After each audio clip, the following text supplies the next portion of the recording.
Kuppam DSP Parthasarathi తెలిపినట్లుగా హాంద్రినివా కాలంలో నీళ్లు రాలేదు అంటూ సోషల్ మీడియాలో తప్పుడు ప్రచారాలు చేసిన నాగిరెడ్డిని అరెస్ట్ చేశారు. అతని మొబైల్ పరిశీలనలో హాంద్రినివా ప్రభుత్వ పెద్దలపై మార్ఫింగ్ చేసుకుని తప్పుడు ప్రచారాలు చేసినట్లుగా గుర్తించారు.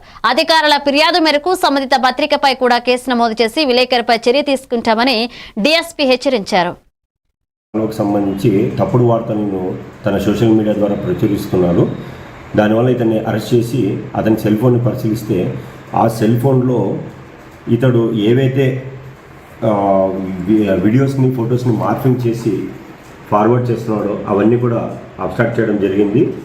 అలాగే తన సోషల్ మీడియాను పరిశీలిస్తే ఈ హెచ్ఎన్ఎస్ఎస్ కాలంకు సంబంధించిన అవాస్తవాలతో పాటుగా ప్రభుత్వ పెద్దలను కూడా కించపరుస్తూ, అధికారులను కించపరుస్తూ ఇవన్నీ కూడా వీడియోస్ ఫొటోస్ తయారు చేసి ఫార్వర్డ్ చేస్తున్నాడు. అందువలన ఇతన్ని ఈరోజు అరెస్ట్ చేసి రిమాండ్కి తరలిస్తున్నాము. అలాగే 2 రోజుల క్రితము హెచ్ఎన్ఎస్కి సంబంధించిన ఇంజనీరింగ్ డిపార్ట్మెంట్ వాళ్ళు ఇటువంటి తప్పుడు వార్తలు ఎన్ఎస్ఎస్ కాల్వ మీద ప్రచురించిన ఒక దినపత్రిక మీద కూడా కంప్లైంట్ చేయడం జరిగింది.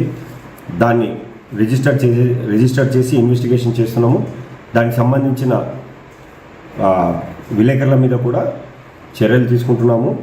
అలాగే ఎవరైతే ఈ అధికారులు నిరుత్సాహపడే విధంగానో, రైతులు ఆందోళన పడే విధంగానో, ప్రజలను తప్పుదారి పట్టించే విధంగా సోషల్ మీడియాలో తప్పుడు వీడియోలను క్రియేట్ చేయడము, మార్ఫింగ్ చేయడము, వాస్తవాలను వక్రీకరించి ప్రచురించడం జరుగుతుంది.